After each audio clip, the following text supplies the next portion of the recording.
Murray from the NetNewsLedger newsroom. Recently, the Thunder Bay Chamber of Commerce hosted the Aboriginal Prosperity Exchange. Our three guests were part of a panel on young professional leaders in the community. Moving forward in today's world means for many young professionals taking a different approach than in the past. Derek Fox is a lawyer, Kateri Skaarup is the COO of a construction company, and Tony Mcguire is a video maker and filmmaker. Welcome. Thank you, James. Hello.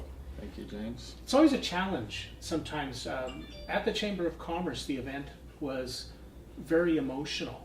And perhaps maybe as a way of starting, if I can get started with you, Derek, just tell everybody a little bit about yourself and where you come from and what you do. Yeah, I think mine was the most emotional because I talked a bit about my background, or a lot about my background. I talked about the residential school policy, and I talked about my upbringing and how it was, it played a major role in my life, and it was a major impact in my life, not in a positive way. So, but when thinking about it, it was actually a positive thing because it helped me become independent and take care of myself. So in some way it was positive, but I feel it's important to always share that with people, especially people of Thunder Bay that are non-First Nations, so that they understand where I come from and what has happened to our people being a product of one of those that whole policy. And as a COO of a construction company that builds homes, that must give you some different challenges and different looks at Thunder Bay. It does. I get to play with the big boys on a daily basis, whether it's construction or strongman. I'm a woman in trades, I'm a woman in business. I came from downtown South Core with nothing handed to me, and so yeah, I've learned to work hard, and which works perfectly in the field that I'm in. There's challenges with any job, with any career, with any field, with any interest that you have. And do you like that enough? Are you passionate about it enough? Are you willing to put in the effort to push through whatever challenge is? That's when you know you've chosen the right job or the right career for you. So Kind of like if you really like what you do, you're not working. exactly. Yeah. And Tony, you're I guess to a certain extent you're a storyteller, and as much sometimes as a story maker too. Yeah, I guess. When we were at the Apex, his story was a little more sad, but I would say it was sad, more truthful. I like to put sad on it. We grow from everything that happens to us, but I had to kind of take control of the room because my bio wasn't as good as his. So I was like, right away I was like, oh, am I going to do this?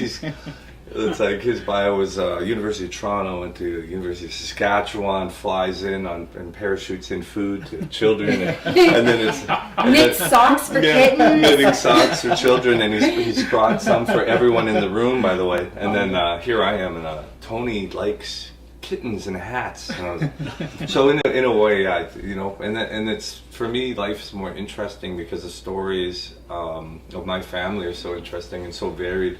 And I brought that up from the treaty signings to today, and that's really important to me. Is we have those negative stories, definitely the same stories as Derek, and I don't think that's unique to us. But I just want to tell a different story, like of our women. Like look at what we have here in our midst. Is my nation and her nation used to talk quite a bit when we weren't considered First Nations, and they used to be in control. Women used to be. This is out of the ordinary today, but before Canada, pre-Canada, this would be normal. And if we were allowed to take part, I really think of how much more women would be in positions of power rather than being considered weird for trying to attain that. In business today, we were talking a little bit earlier off camera about some of the challenges that a First Nation company would face. Terry, you were talking about the challenges that you face. What can be done? What are the challenges, and what can be done to overcome them? Okay, so speaking from my experience only on Fort William First Nations, and nothing against Fort William First Nations, it's to do with the treaty and the agreements with the Crown.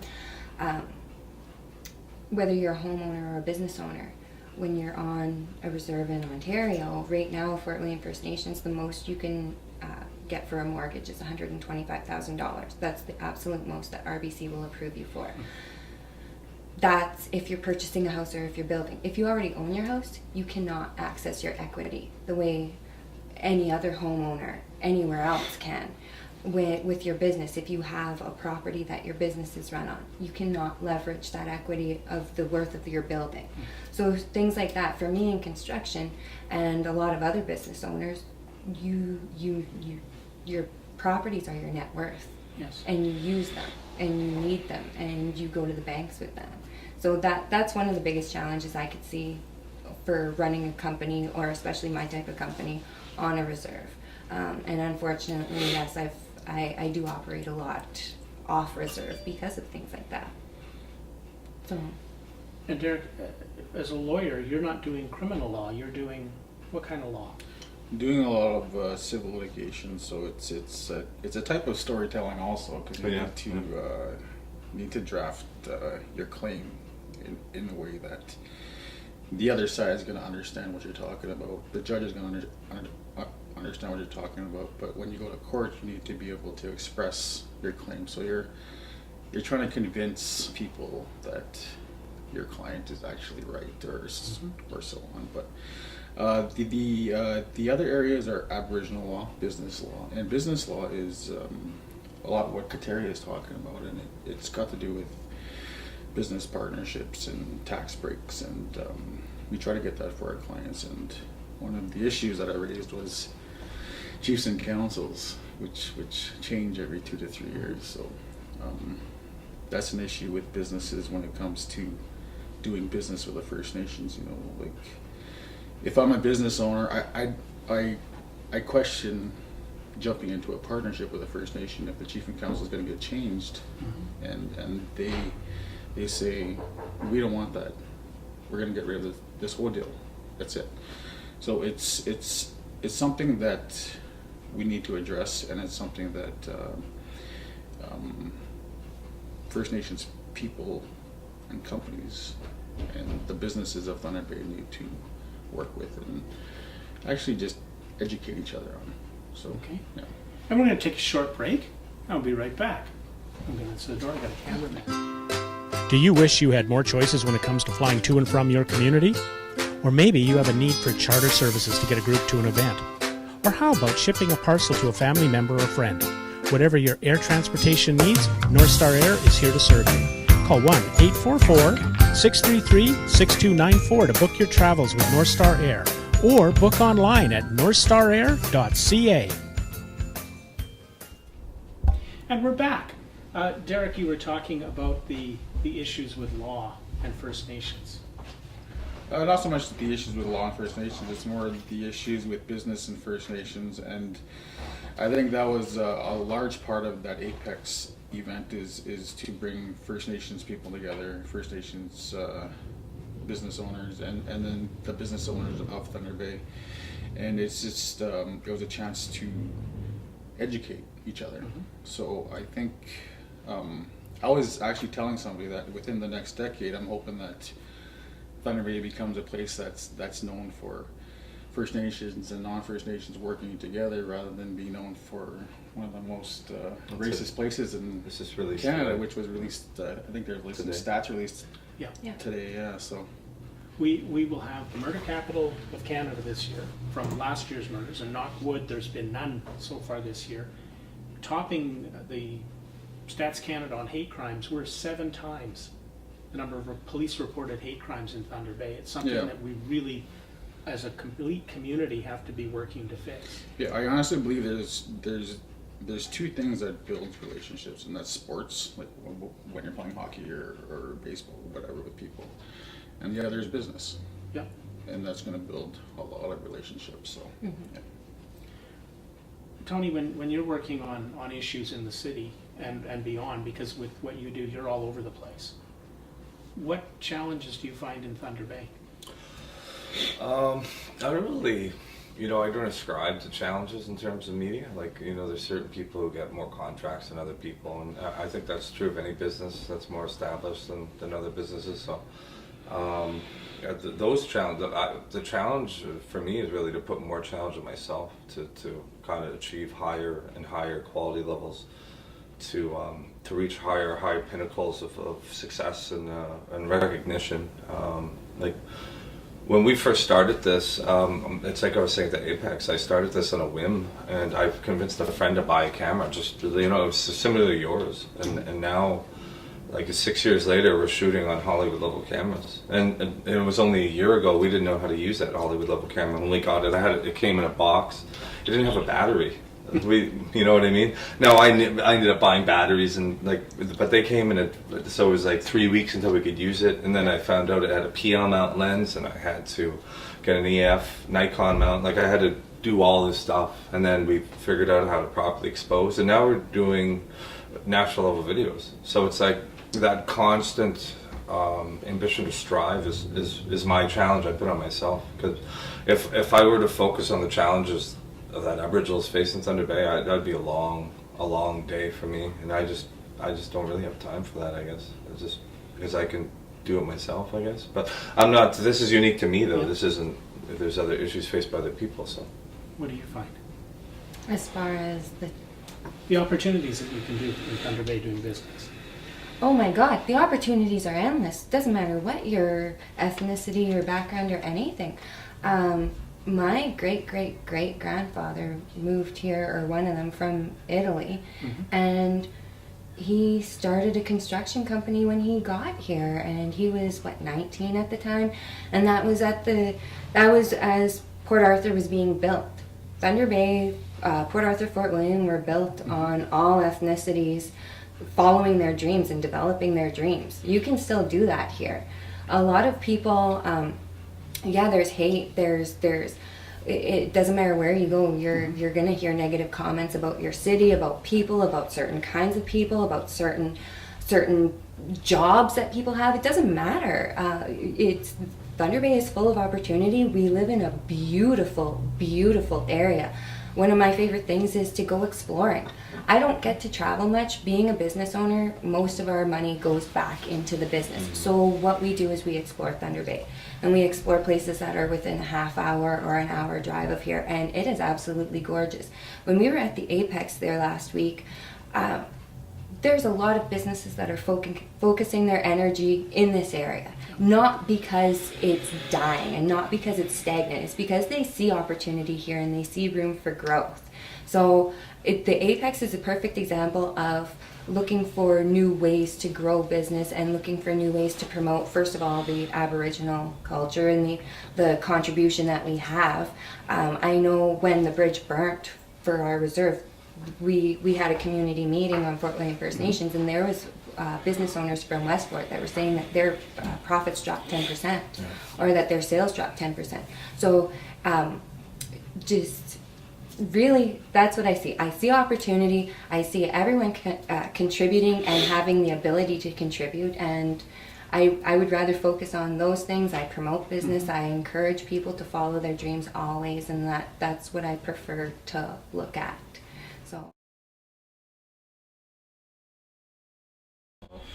So working forward, Tony, I think we'll start with you. What message do you want to share with young people going and getting their start, or their restart for that matter? Well, I think the main message of since the inception of my company has been to retake back storytelling, and that's from the media especially. That I was saying that at the Apex, I call it the CBC story for Aboriginals, which is the celebration of the non-success of Aboriginals.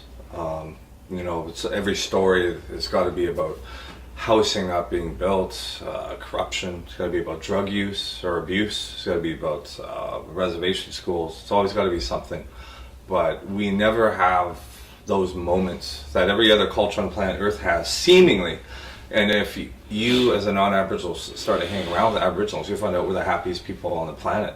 And we just, some of us seek medicines to heal ourselves, and that's fine also. But this idea that we are this kind of desolate, dark people who are trying to find our way in the darkness and need to be led is just patently untrue. And our storylines have to change to reflect that. And then as my company, I really push the youth, use the media, use photography, use whatever means possible through creating our culture and recreating it, because they think that they took us out historically, and our culture is not around anymore. But it's just a matter of we have to recreate it, because there was a point when we created it in the first place. So the idea that we always have to reach back and try to pull old cultures, you can recreate it, and that's through new technologies. I use my phone, I use cameras, I anything. You know, however you want to tell your story about yourself and your particular tribe and or people is the most important thing to me. And he said earlier, sports and business, and I'd have to add culture onto that and make it a trifecta of importance. I think sports is super important. Business is number two, and then culture's got to be on there, because without culture, what are we? So that's. I find it interesting when I watch some of the coverage on the national media, and then I'll be up in some of the northern communities.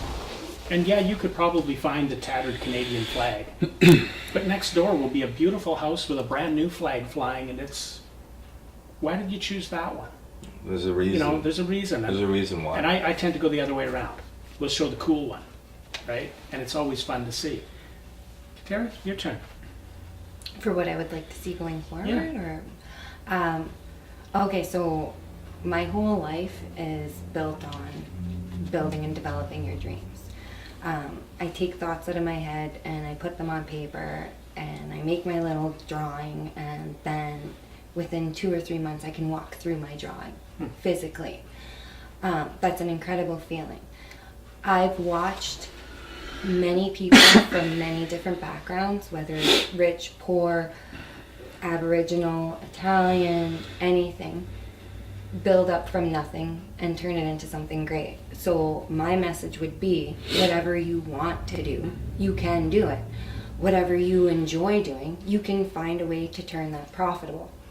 You can do whatever you want to do really in life, whatever dream you have, whatever goal you have, find a way to make it happen. Derek talked a lot about educating. A lot of times people think education, money, college, university, exactly the things that he listed off, but for me, I went to trade school. After that, it's been self-educating. I read a lot of books. I talk to a lot of other business people. I look for mentors. I have secret mentors where there's people that I talk to, they don't know they're my mentor, but in my mind, that's my mentor. And I like to learn from everybody as I go. That's a big part of it. Don't think that you can stop learning, or that once you're done school, you're done.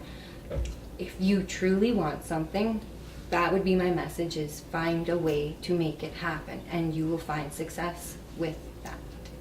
So. The last word to you, Derek. To the young people, mine's also education, and it's not just seeking an education within an institution, it's also educating themselves on the land and hunting, fishing, trapping, and then there's a concept of educating the general public through storytelling, and I think that's the most important thing. But as far as our young people, I think that it's important that they do not give up on their dreams.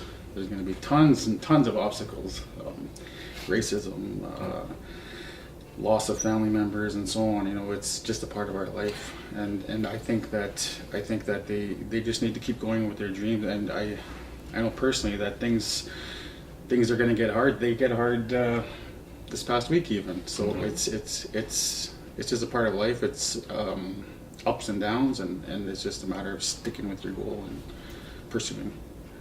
Okay, Derek just made me think of something. We're sitting here all nice and pretty, and these boys did their hair all lovely for us. I worked all I day. didn't do my hair. I didn't do my hair. But we're sending a message to the youth, right? Well, none of us have had a perfect childhood. None of us had a perfect upbringing.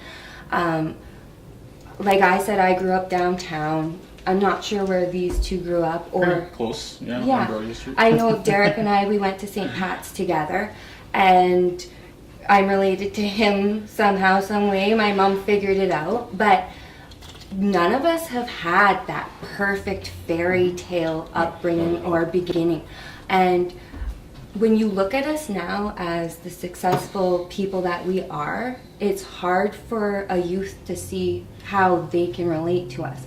So I'm just going to put it out there, like, we've all been affected by peer pressure, or we've all had to deal with drugs or alcohol or some type of abuse or some type of, whether it was poverty or whatever it is, we've all dealt with social issues and we've all overcame them.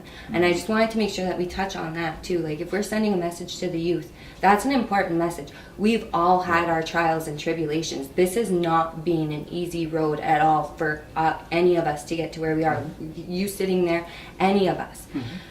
It's, you road? keep at it though, right? Yeah. Like, and that should be, Yeah. like, Perseverance. you know, we have a filmmaker, we have a construction worker, we have a lawyer, we have a media person.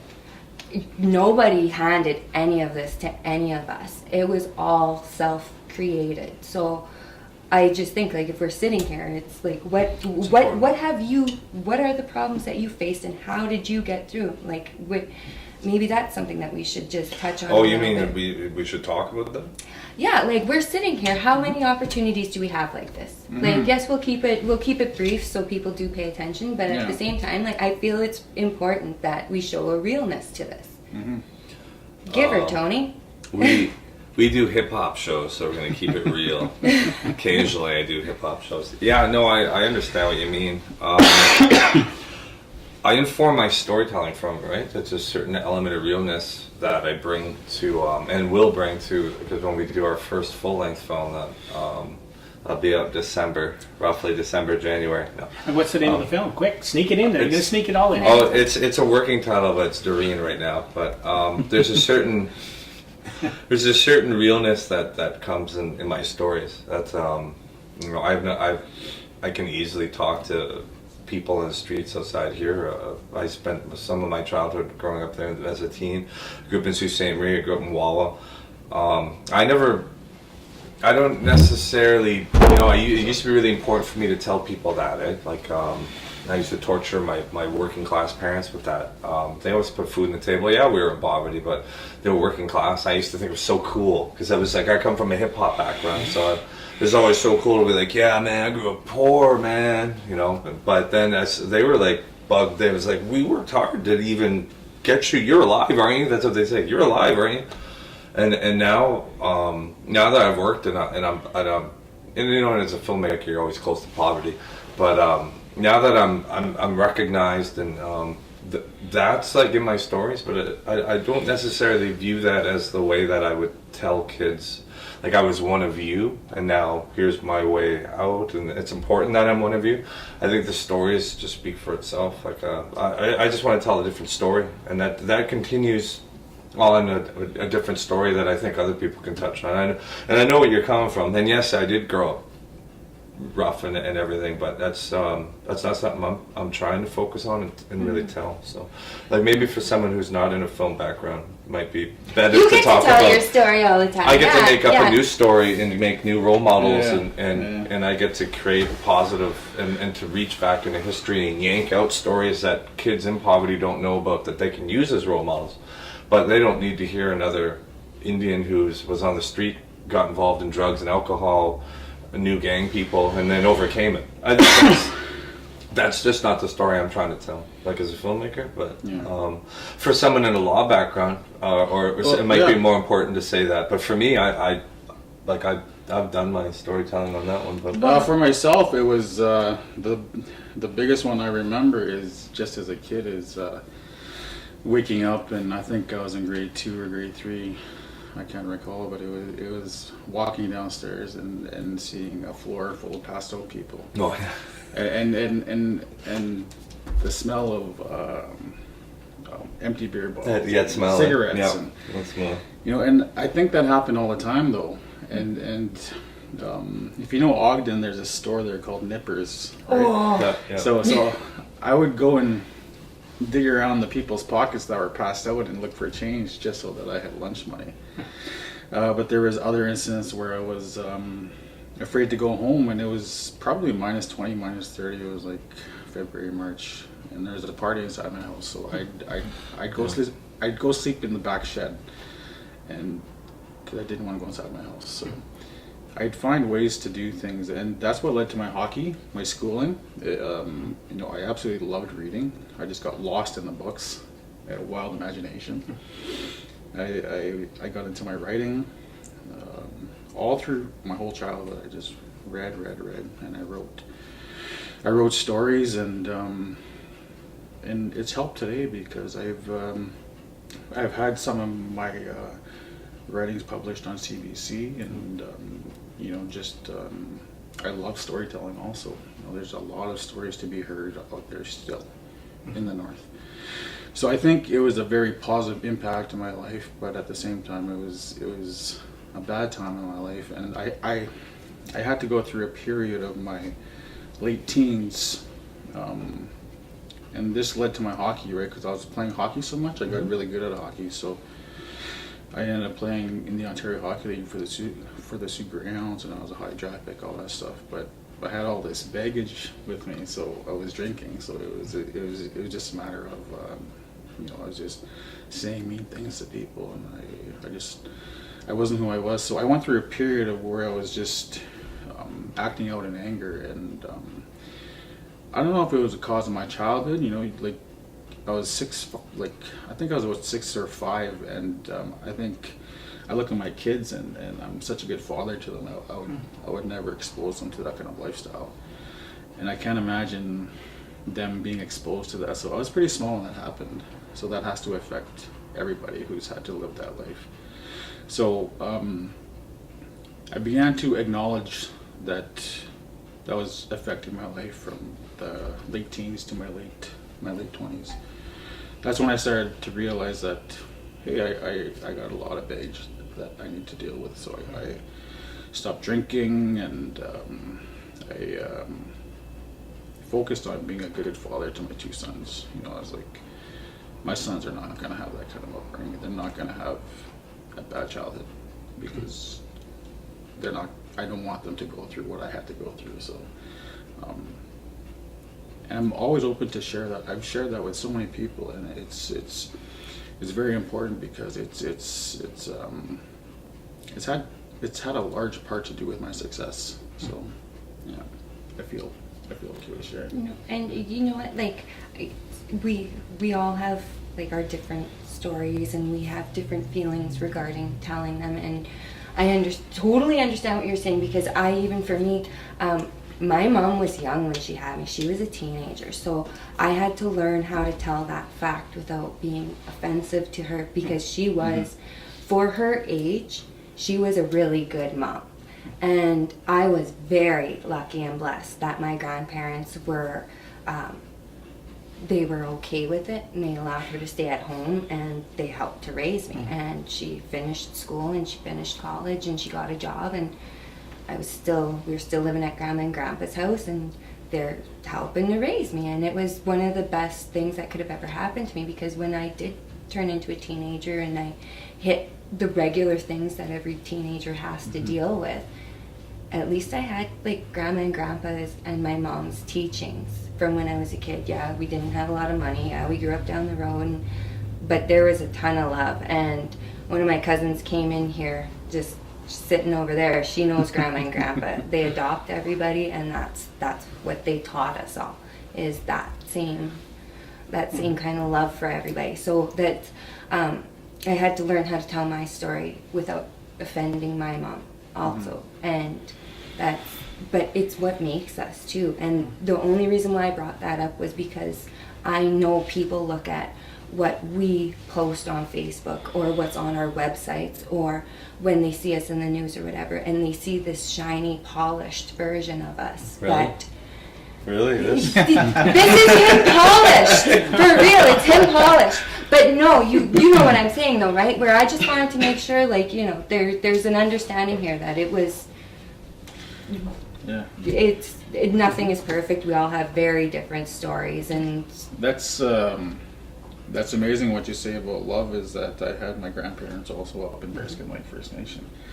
And my dad would send me up there almost every summer, and my mom too, and it was It was where I learned to love the land, how to hunt partridge and trap rabbits, and it was where I learned to just be a compassionate person and learn about who I am and where I came from. So very grateful for my grandparents for that. So I spent my summers as a kid at my grandparents, and there's not a day in my life where something they said or something my grandfather taught me doesn't click. And it can go from anywhere from, my dad had a hot tub delivered once and they put it in with the crane wrong. Well, he's having a conniption because they wanted a bunch of money to come back with a crane and lift it up. And I remembered a story my grandfather had told me about rolling a cabin on logs. So I went out and I got a jack and I lifted the thing up and I put some dowels underneath it, pulled it out, spun it around, put it in, and went back in the house and said, I picked it up and moved it, Dad. It's done. You don't have to call these guys. And he was completely like, don't make me angry because there's no way I could have done that. Then he came out and he looked and he was shocked. But it was that common sense from my grandparents that is with me every day. The first house that I built was in 2007, and it was close to where my grandfather was raised out by Nishnawbe-Aski, and one of the things that he kept telling us was, make sure you insulate. Insulation is important. It's important. Oh, yeah. So now I insulate all of our houses for us. sure. I'm the one For that's sure, yeah. tucking in all the bats, and that rings in my head for the entire week that I'm sure. insulating. It's important. And his voice exactly. So Huge. yeah, when I was a kid, there was a time we were on the reserve and we were going to town. I think like there's a part of that we call town, and I threw out like a chocolate wrapper. My grandma stops at church. She backs up. She goes, "You go pick that up." She goes, "You take care of the land. The land is alive, and you don't treat it like that." And now to this day, I tell my kids the same thing, and I don't ever throw anything on the ground that's any kind of garbage. So it's true. It's good stuff. So maybe the message is to the young people who are going to be watching this, and to the parents who might want to say, hey, kids, you should watch this, and then leave the room and let them. Work towards your dream. Ignore the obstacles and look for the opportunities. And seek out mentors. I'm James, the NetNewsLedger newsroom with Derek Fox, Kateri Skaarup, and Tony Mcguire. And thank you for tuning in.